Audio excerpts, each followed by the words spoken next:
цэг 7 хоногийн төв хөтөлбөр эхэлж байна. Монгол Улсын ерөнхийлөгчийн бүгд найрамд Итали улсад хийсэн төрийн ажил өнгөрчөө 7 хоногийн онцлог үйл явдал байлаа. Харин 9-р сараас эхэлсэн анхудуудын тэмцэл шийдвэрлэлт хүрч тэтгэврийн зээлийн хугацааг 36 сар болгуулж чадсан явдлаар энэ сарын эхний 7 хоног өндөрлөлөө. Дэлгэрэнгүй үргэлжлүүлэн хүлээн авна.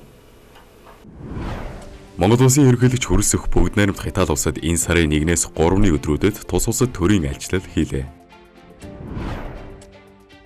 Ерөнхий сайд сонгон найрханд үргийн нэгдсэн эмнэлэгт ажиллаж томоогийн өвчлөлийн нөхцөл байдалтай газар дээр нь танилцлаа. Монгол Улсын засгийн газар ASEAN-ы салбарын яриа хэлцээний түнш болох хүсэлтэд уламжлалаа. Багангийн сурагчдын хичээл захинд шилжлээ. Дохтой тэмцэх дэлхийн өдөр тохиолов. Ерөнхий сайд 4-р цахилгаан станцад ажиллаж удирдлагууд нь үрэлгэн байдлаа цэгцлэхийг даалгав. 2026 онд нийслэл 4.2 их найт төгрөгийн төсөвтэй ажиллана. Тэтгэврийн зээлийн нөхцөлд орсон асуудлаар байнгын хороо шийдвэр гаргалаа. Ерөнхий сайд хөгжлийн бэрхшээлтэй иргэний хөдөлмөр эрхлэлийг дэмжих санд шалгалт оруулна гэдгээ мэдгдлээ. Говийн их дархан цаас газар байгуулагдсны 50 жилийн тохиолов. Хотын дарга Нямбатар өнгөрсөн жилийн плейтаймаар залуучуудад амласан амлалтаа биелүүлнэ. Дундагийн сурагчдыг танхимаар хичээлүүлэх шаардлагыг боловсролын сайд Наранбаярт хүргүүлжээ. Монгол Улсын ерөнхийлөгч хүрэлцэх энэ 7 хоногт Европ төвд хийсэн төрийн ажлаа бүгд найрамд Итали улсаар эхлүүлж гэгээн ширээт улсад үргэлжлүүллээ. Ерөнхийлөгчийн бүгд найрамд Итали улсад хийсэн ажил энэ сарын 1-ээс 3-ны өдрүүдэд Ром хотноо өрнөж хоёр талын найрсаг харилцаа, хамтын ажиллагааг стратегийн түвшлийн түвшинд хүргэсэн нь энэ 7 хоногийн онцлог дипломат үйл явдал байлаа. Ерөнхийлөгч хүрэлцэх гэргий болор цэцэг нарыг Кореналийн ордонд хүрэлцэн ирэхэд Итали улсын ерөнхийлөгч Сержио Матарелла охин Лаура Матарелла нарын хамтаар үлээвэр хөгжим, төрийн хүндэт харуул, морь цэргүүдийн хүндэтгэлийн жигсаалаар ёслол төгөлдөр угтаа авсан юм. Айлчлалын хүрээнд засгийн газар болон байгууллага хооронд хамт ажиллах тухай гэрээ хэлцээрт гар үсэг зурлаа. Тухайлбал олон улсад автозамаар ачаа тээвэрлэх тухай Монгол Улсын засгийн газар бүгд найрамдах Итали улсын засгийн газар хоорондын хэлцээр зам тээврийн сайд Дэлгэр сайхан, дэд үтс тээврийн сайд Дэд сайд Эдуардо Риски нар гар үсэг зурлаа. Ингэснээр манай улсын тээвэрлэгчид Европын орнууд руу бараа бүтээгдэхүүний саадгүй тээвэрлэх, 3 дахь улсын зах зээлд нэвтрэх, 2 улсын хооронд TIR конвенцийн хүрээнд ачаа тээвэрлэлтийг зохион байгуулах боломж бүрдэх юм. Мөн 2 улсын гадаад худалдаа өргөжиж ялангуяа манай улсын экспортын чухал бүтээгдэхүүн болох угаасан самнсан ноолуурын экспортыг нэмэгдүүлэхэд чухал ач холбогдолтой. Боловсрол соёл шинжлэх ухаан болон спортын салбарт хамтран ажиллах тухай Монгол Улсын засгийн газар бүгд найрамдах Итали улсын засгийн газар хоорондын 2025-аас 2028 онд хэрэгжүүлэх хөтөлбөрт соёл спорт аялал жуулч залуучуудын сайд Ундрам шадар сайд өгөөд гадаад хэрэг олон улсын хамтын ажиллагааны сайд Антонио Таяны нар гар үсэг зурлаа. Ингэснээр хоёр улсын боловсрол шинжлэх ухаан соёл спортын салбар хоорондын шууд хамтын ажиллагааг хөгжүүлж, ихтэй сургуулийн багш, оюутан солилцоо, соёл урлагийн чиглэлээр харилцан үзэсгэлэн урлагийн тоглолт зэргийг 2025-аас 2028 онд хамтран зохион байгуулахаар боллоо. Чухал эрдэс үдэс болон түүх эдийн салбарт хамтран ажиллах тухай Монгол Улсын аж үйлдвэр эрдэс байлгийн яам болон бүгд найрамдах Итали улсын Итали үйлдвэрлэл яам болон хүрээлэн буй орчин эрчим хүчний аюулгүй байдлын яам хоорондын хамтарсан мэдээлэл аж үйлдвэр эрдэс байлгийн сайд Дандниам, Итали үйлдвэрлэл яамны сайд Адольф Урсо, хүрээлэн буй орчин эрчим хүчний аюулгүй байдлын сайд Жилберто Пикете Фратинаар гар үсэг зурлаа. Энэхүү баримт өчгөр чухал ашигт малтмалын харилцан ашигтай доктортой найдвартай худалдаа ил тод хөрөнгө оруулалтыг дэмжих, дэлхийн худалдааны байгууллага, олон улсын хөтөлбөрийн байгууллагын хэм хэмжээний хүрээнд геолог, уул уурхай боловсруулах болон дахин боловсруулах чиглэлээр хоёр улсын засгийн газар хамтарч ажиллах ирмэлзлээ илэрхийлсэн юм. Иргэний хамгааллын салбарт хамтран ажиллах тухай Монгол Улсын онцгой байдлын ерхий газар болон бүгд найрамдах Итали улсын иргэний хамгаалалтын газар хоорондын санамж жижигт онцгой байдлын ерхий газрын дарга Хошууч генерал Ариун буян, иргэний хамгаалалтын газрын гадаад хамтын ажиллагааны газрын дарга Луижи Данжил нар гар үсэг зурлаа. Ингэснээр байгалийн гамшигтай тэмцэх үндэсний чадварыг дээшлүүлэхэд чиглэсэн гамшигын эрсдлийг үнэлэх, бууруулах стратеги, арга зүй боловсруулах, техникийн тусалцаа үзүүлэх, хамтарсан төсөөлөх хэрэгжүүлэх ба байгалийн гамшигын үед харилцан тусалцаа үзүүлж, энэ салбарын бусад харилцан сонирхол илэрхийлсэн чиглэлүүдээр хамтран ажиллахаар боллоо. Мөн зарим аймгийн засаг даргалаар хамтын ажиллагааны санамж жижиг байгууллаа. Тухайлбал Монгол Улсын Архангай аймаг болон бүгд найрамдах Итали улсын Анакапри хот хоорондын харилцан ойлголцлын санамж жижигт Архангай аймгийн засаг дарга Цэрэн Найдмад, Анакапри хотын захирагч Франческо Черото нар гар үсэг зурлаа. Ингэснээр Хараханга аймгийн Италийн өмнөд хэсгийн гол аялал жуулчлалын цэгүүдийн нэг болох Анакапри хоттой найрсаг харилцаа тогтоож, талууд соёл урлаг, мал аж ахуй, аялал жуулчлал болон боловсролын салбар дахь солилцоог идэвхтэй хэрэгжүүлэх боломжтой болж байна. Айлчлалын хүрээнд Монгол улсын санаачилсан Бэлчээрва нүүдлийн мал аж ахуй эрхлэгчдийн олон улсын жилийн нээлт Ром отно боллоо. Монгол улсын ерөнхийлөгч тус арга хэмжээний нээлтэд оролцсон юм. Тэрээр арга хэмжээг нээж хэлсэн үгэндээ Монгол улс уур амьсгалын өөрчлөлт цөлжилт хөрсний доролттой тэмцэх хүнсний хангамжийг сайжруулах зэрэг зорилгоор тэр бүм мод хүнсний хангамж аюулгүй байдал цагаан алт гэсэн хоорондоо нэгт уялдаатай үндэсний хөдөлгөөн хөтөлбөр хэрэгжүүлж байгааг тэмдэглэлээ. Мөн 2026 онд Улаанбаатар хотод зохион байгуулах цөлжилттэй тэмцэх нэгдсэн үндэсний байгууллагын конвенцийн талуудын 17 дугаар баг хуралд улс орнуудын идэвхтэй оролцож хамтран ажиллахыг уриаллаа. Айлчлалын хүрээнд Монгол улс бүгд найрамдах Итали улстай тогтоосон найрсаг харилцаа хамт ажиллагааны түвшнийг хоёр шатаар алгасан ахиулж стратегийн түвшлэлд хүрэглээ. Ингэснээр бүгд найрамдах Итали улс нь манай улсын хувьд Европын холбооны гишүүн орнуудаас холбооны бүгд найрамдах Герман улсын дараа стратегийн түвшлэлд тогтоосон хоёр дахь орн болж байгаа юм. Стратегийн түвшлийн хүрээнд хоёр улс дээд өндөр түвшний харилцан ажиллал, гадаад харилцааны яам хоорондын улс төрийн зөвлөлдөх уулзалт зэрэг хоёр талын хамт ажиллагааны механизм, парламентын бүлгүүдийн идэвхтэй харилцааг дэмжих замаар улс төрийн яриа хэлцээг бэхжүүлэхээр тохирлоо. Олон талт хамтын ажиллагаа ялангуяа нэгдсэн үндэсний байгууллагын хүрээнд хамтын ажиллагааг бэхжүүлэх болно. Мөн Итали улсын зүгээс Монгол улс болон Европын холбоо хооронд 2017 онд байгуулсан түншлэл хамтын ажиллагааны хэлэлцээрийн хүрээнд өрнөж буй идэвхтэй хамтын ажиллагааг үргэлжлүүлэн дэмжихээр боллоо. Батлан хамгаалах болон зэвсэг түвшний байгууллага хоорондын хамтын ажиллагааг эрчимжүүлэхээр тохирлоо. Эдийн засаг техникийн хамтын ажиллагааны засгийн газар хоорондын комиссийн хуралдаан болон Монголын үндэсний худалдаа аж үйлдвэрийн танхим, Италийн худалдааны агентлаг хоорондын шууд харилцааг бэхжүүлэх замаар эдийн засаг худалдаа хөрөнгө оруулалтын хамтын ажиллагааг тэлэхээр харилцан тохиров. Экспортыг нэмэгдүүлэх шинэ гарц нээх, хөрөнгө оруулалт, эдийн засгийн хамтын ажиллагааны нөөц бололцоог ашиглана. Мөн хувцас загвар ноолуурын салбар тогтвортой нийлүүлэлтийн сүлжээ бий болгох, хөдөө аж ахуй үйлдвэрлэлээс сэргээгт эрчим хүчний шилжилтийг дэмжсэн технологи зэрэг тэргүүлэх салбар жижиг дунд үйлдвэрлэл, аж үйлдвэрийн хамтын ажиллагааг дэмжинэ. Эрчим хүчний сүлжээ тээвэр логистик, ус болон хог хаягдлын менежментийн тогтолцоо, мэдээлэл харилцаа холбооны технологи, эрүүл мэндийн зэрэг салбарын хөгжлийг дэмжихээр боллоо. Тойрог эдийн засаг, газар ус, хог хаягдлын тогтвортой менежмент зэрэг байгаль орчны хамгааллын хамтын ажиллагааг дэмжинэ. Стратегийн түвшлийн хүрээнд ашигт малбууд болон түүхийн эдийн салбарт хамтын ажиллагааг хөгжүүлэхээр боллоо. Олон улсад авто замаар ачаа тээвэрлэх тухай засгийн газар хоорондын хэлэлцээрийг эцэслэн байгуулахаар тохирлоо. Мөн онцгой байдлын иргэний хамгаалалт болон эрсдлийн менежментийн хамтын ажиллагааг дэмжихээ харилцан илэрхийллээ. Захиргаа шүүх болон эрх зүйн тогтолцоог бэхжүүлэх чиглэлээр Европын холбооны хэрэгжүүлж байгаа төсөл хөтөлбөрийн хүрээнд Итали улс манай улсад дэмжлэг үзүүлэхээ илэрхийллээ. Шинжлэх ухаан, боловсрол, соёлын салбарын хамтын ажиллагааг бэхжүүлнэ. Боловсролын салбар судалгааны төвүүд, их дээд сургуулиуд, боловсролын байгууллага хоорондын хамтын ажиллагааг өргөжүүлэн тэтгэлэг олох боломжийг нэмэгдүүлэхээр боллоо. Милан Кортино 2026 өвлийн олимп, паралимпийн наадам түшиглэн спорт болон аялал жуулчлалын салбарын хамтын ажиллагааг дэмжихээр боллоо. Түүнчлэн ерөнхийлөгч Хүрэлцэхгүй айлчлалын дараагийн үе шатны гэгээн ширээт улсад хөрөнсөн юм. Монгол улсын төрийн тэргүүн гэгээн ширээт улсын төрийн нарийн бичгийн дараах дипломат албан агчдтай уулзаж хоёр орны уламжлалт найрсаг харилцаа, олон салбар дахь хамтын ажиллагааг өргөжлүүлэн хөгжүүлэхээр ярилцсан юм. Талууд боловсрол, шинжлэх ухаан, соёл урлаг, аялал жуулчлал, байгаль орчны хамгаалал зэрэг чиглэлд нэгт хамтран ажиллах, олон улсын хэмжээнд харилцан дэмжлэг үзүүлэх санал нэгдлээ. Гэгээн ширээт улс нь католик сүмх эдийн төв бөгөөд дипломат ёс, олон улсын харилцаанд өндөр нэр хүндтэй улс юм. Тус улсын түүх, шашин, соёлын хувийг дэмжих чиглэлд Монгол улс туршлага солилцож хамтын ажиллагааг өргөжүүлэх бодлого баримтсан нь хоёр орны харилцааны шинэ эрен үеийг эхлүүлж буйг харуулж байна. Энэ айлчлалын үр дүнд Монгол улс Европын холбооны гишүүн орнуудад стратегийн түвшлэлтэй хоёр дахь орн болох Итали улстай, мөн шашин соёлын өндөр нэр хүндтэй гэгээн ширээт улстай харилцаагаа батгагдсан бөгөөд худалдаа, хөрөнгө оруулалт, боловсрол, соёл, аялал жуулчлал, байгаль орчны хамгаалал зэрэг салбаруудад бодиттой үр дүнд хамтын ажиллагааны эхлэл тавигдлаа. Энэхүү ерөнхийлөгч Хүрэлцэхгүй Европын ажилласан Монгол улсын олон улсын нэр хүндийг бэхжүүлж дэлхийн улс орнуудтай харилцаа, хамтын ажиллагааг өргөжүүлэх стратеги алхам болж эх жилүүдэд хоёр талын харилцаа улам гүнзгийрэх боломжийг нээж байна.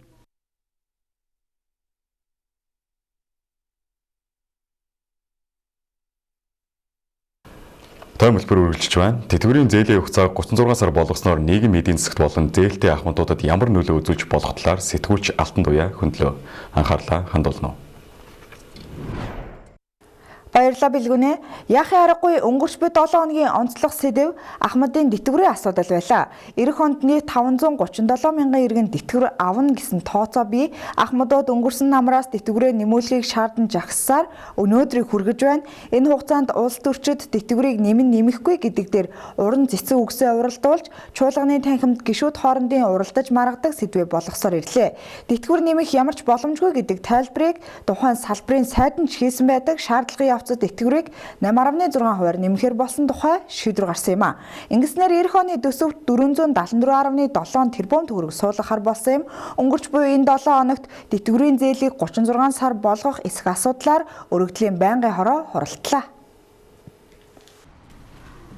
Ахмадууд жилд 3 удаа тэтгэврийн зээл авдаг болохыг хаан банкны мэрэгжилтэд хэллээ. Ахмадууд дартагтаа туулж эмч нар, багш нар туйлдлаа. Бүгд цалин тэтгэврээ нэмүүлэхийг шаардлаа. Энэ бүх жагсаал тэмцэл шаардлагаас харвал өнгөрсөн хугацаанд эрх баригчид ажлаа ямар төвшөнд хийсэн нь тод харагдаж байгаа юм а. Ерөнхий сайд өнгөрсөн мегмар гарагт Ахмад насны тэтгэврийг нэмэгдүүлэх 5 хувилбарыг танилцуулсны эцэст бүгдэд нь тэгж 80 мянган төгрөгөөр нэмэх шийдвэр төрчээ. Энэ талаар гэр бүл хөдөлмөр нийгэм хамгааллын сайд Авбакир ерөнхий сайдад 5 хувилбараа танилцуулаад 474.7 тэрбум төгрөгийг бүх Ахмадтай хуваагаад тэтгэвэр авагч бүр дээр 80 мянган төгрөг нэмэх энэ хувилбарыг сонгосон гэв. Авч буй тэтгэвэр нь амьдралд нь хүрэлцдэггүй учраас Ахмадууд тэтгэврийн зээл авдаг. Бага сарын хугацаатай зээлийн эргэн төлөл тэтгэврийн дарамт үүсгэж амжиргаандаа зарцуулахад хүрэлцдэггүй. Тиймээс тэтгэвэр засгийг арилжааны банкудад тохирч тэтгэврийн зээлийг 36 сар болгохыг шаардаж мөн жагссан. Тэтгэврийн зээлийг 30 сар болгосноор ямар эерэг болон сөрөг үр дагавартайг тайлбарлан хүргэе.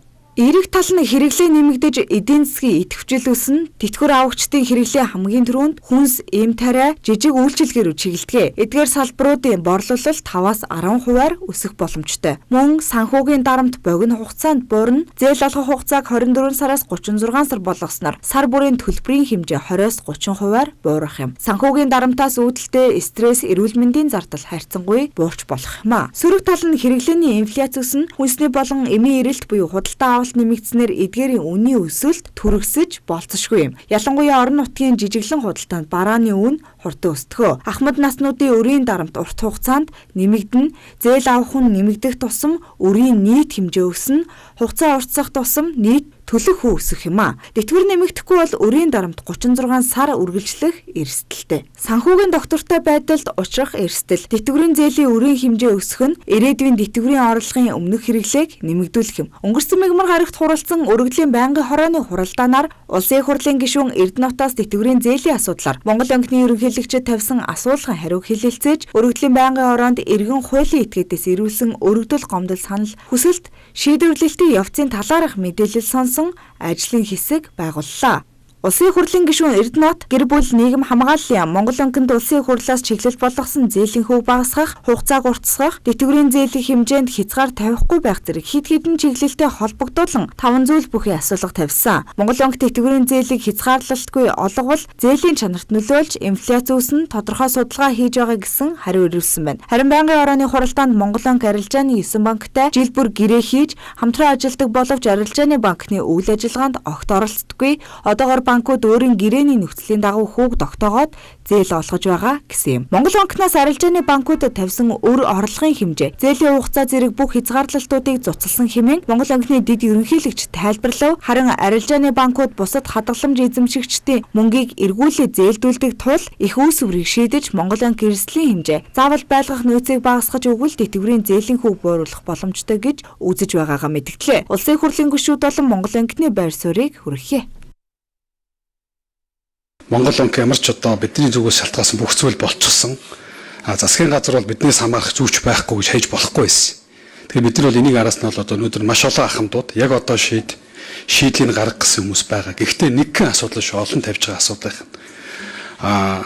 Тийм учраас бол одоо өнөөдөр бол нэлээд ухцтай яриллаа. Би бас өнөөдөр энэ арилжааны банкуд, за Монгол банк, за манай гишүүч гэсэн өөрөө баг мэрэгжлийн байнгын хорооны хэмжээнд одоо энэ асуудлууд нь яриллаа. Тийм учраас энийг бол одоо би улсын их хурлын бас тогтоол санаачлаа. За энийг бол их хурлын дарга өөрөө бол хэлсэн. Энэ зээлийн асуудлыг нэг тийш шийдъя. Тэгвэл яа харахгүй энэ ахмадуудын тавьж байгаа хамгийн одоо энэ төр засаг их хурл тавиад байгаа хамгийн их санал тавьж байгаа асуудал байгаад байгаа. Тийм учраас бол энэ тал дээр бол их хурлаар шаардлагатай бид нар тэр хууль эрх зүй. За мөн одоо бусад одоо шаардлагатай юу байвал манай арилжааны банкуч гэсэн тодорхой саналууд ирүүлсэн. Энийг хууль эрх зүй хэмжээнд нь зохицуулж болохоор бол тэр зүйлүүдээр бид нар бол шийдъя.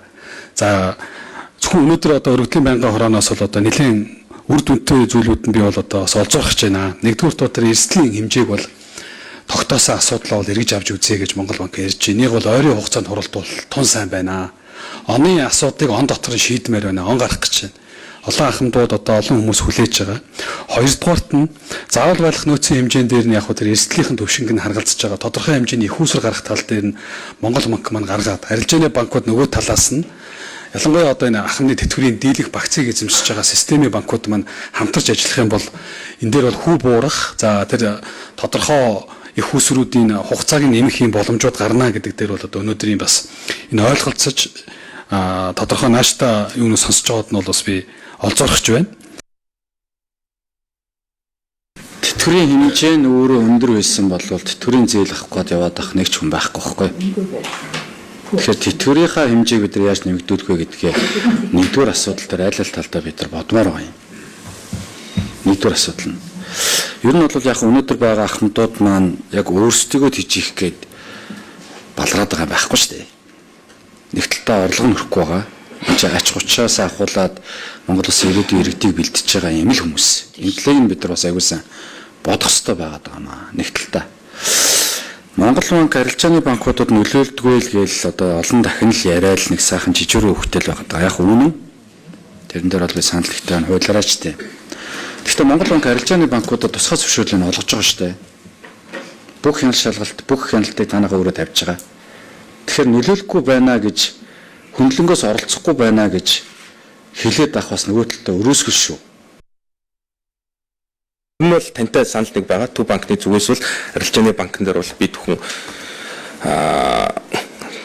тусгай зөвшөөрөл олгоо явуулдаг. Энэ хүрээнд бол бид бүхэн төв банкыг айл болохоор төв банкны зүгээс арилжааны банкуд дээр энэ иргэдээс тавиад байгаа шаардлагыг бол нийцүүлж бодож үзэж энэ зээлийн бодлого бол уян хатан байх талаар бол чиглэл хүргүүлдэг.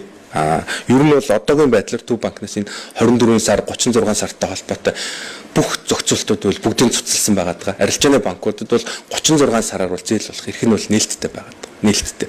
Гэхдээ бол бодит амьдрал дээр бас их усрын дутагдал байгаа даа. Арилжааны банкнд энэ хэмжээний мөнгийг буцаагаад олгох тийм их усрын бол дутагдaltaй. Их усрын зардал өндөр байгаа учраас бас эрсдлээ тооцож байгаа. Энэ тэтгэврийн зээлийн эргэн төлөлт бол хамгийн сайн өндөр эргэн төлөлттэй байдаг. Яагаад ийм өндөр эрсдэлтэй зээл 150% тогтоож байна? Энэ өөр арилжааны банкудад асар их зардалтай орж ирж байгаа л да. Яагаад тэгэхээр арилжааны банкуд чи үүнд зориулж заавал байлгах нөөц зохис харьцааг өсгөх хэрэгтэй болдог. Тэгээд энэ дээр манай Монгол банкд ажиллах хэрэгтэй байна. Яагаад ийм тэтгэврийн зээлийг 150% өндөр эрсдэлтэй гэж үзсэн юм бэ? Энийгээ бууруулчвал биднэрт одоо цаана нь сая 303 тэрбумын боломж байна гэж ярьчлаа тийм ээ. Тэтгэвэр барьцаалсан зээлийн нөхцөлийг сайжруулж хугацааг бууруулан 36 сар хүртэлх уртсах шийдвэр эхнээсээ гарч эхэллээ. Тодорхойлбол Төрийн банк тэтгэвэр барьцаалсан зээлийн нөхцөлийг сайжруулж хүүхбүүруулан хугацааг 36 сар хүртэл уртсгах шийдвэр гаргалаа. Тэтгэвртэй холбоотой нэмэлт мэдээлэл өгье. Тэтгэвэр гэж юу вэ? Тэтгэвэр гэдэг нь даатгуулагчийг өндөр наслахад насан туршид нь дахир дутуу болоход хөдөлмөрийн чадвар нь сэргээгдэх хүртэл эсвэл өндөр насны тэтгэвэр авах насанд хүртэл түнжлэн нас барахад нь түүний гэр бүлийн хөдөлмөрийн чадваргүй гишүүдийн нийгмийн баталгааг хангах зорилгоор нийгмийн даатгалын сангаас сар бүр олгох мөнгө хөрөнгө хэлнэ. Өндөр насны тэтгэвэр гэж юу вэ? Өндөр насны тэтгэвэр гэж даатгуулагчийг өндөр нас наслахад насан туршид нь нийгмийн баталгааг нь хангах зорилгоор тэтгэврийн даатгалын сангаас сар бүр олгох мөнгө хөрөнгө хэлнэ. Даатгуулагч нийгмийн даатгалын шимтгэл төлсөн хугацаанаас хамааран өндөр насны тэтгэврийг бүрэн болон хувь тэмцүүлэн тогтоолгох эрхтэй юм. Өндөр насны бүрэн тэтгэвэр гэж юу вэ? Даатгуулагч нийтдээ 25-аас доошгүй жил нийгмийн даатгалын шимтгэл төлсөн бөгөөд 60 нас хүрсэн эрэгтэй, 50 нас хүрсэн эмэгтэй өөрөө хүсвэл өндөр насны тэтгэвэр тогтоолгон авч болох юм. Өндөр насны хувь тэнцвүүлсэн тэтгэвэр гэж юу вэ? Даатгуулагч 10-аас 20 жил хүртэл нийгмийн даатгалын шимтгэл төлсөн бөгөөд 60-55 нас хүрээд өөрөө эсвэл өндөр насны тэтгэврийг хувь тэнцвүүлэн тогтоолгон авч болох юм а. 2025 оны 1-р сарын 1-ний өдрөөс 505 орчим мянган тэтгэвэр авагчийн тэтгэвэр 6%-аар нэмэгдсэн. Ингэснээр хувь тэнцвүүлэн тогтоолгох тэтгэврийн доод хэмжээ 572,400 төгрөг, бүрэн тэтгэвэр 689 мянган төгрөг, дундаж тэтгэврийн хэмжээ 848 мянган төгрөг болго нэмэгдсэн. Гэсэн ч тэтгэвэр авагчдын 57% нь хамгийн доод хэмжээг авч байна. Ийхүү өнгөрсөн 9 сараас хойш өрнөж байгаа ахмадуудын тэмцэл захаасаа үр дүнд хүрч байна. Зээлийн эргэн төлөлтийн дараа үлдэх тэтгэврийн хэмжээ нь бага боловч хуваар нэмэгдэж байгаа нь ахмадуудын хувьд эм тариа өдөр тутмын хоол хүнсний хэрэглээгээ зохицуулах боломжийг олгож байгаа юм а. Төвцийг 7 хоногийн төвийн хөтөлбөр өндөрлөж байна. Анхаарлаа хандуулсанд баярлалаа. Баяр таа.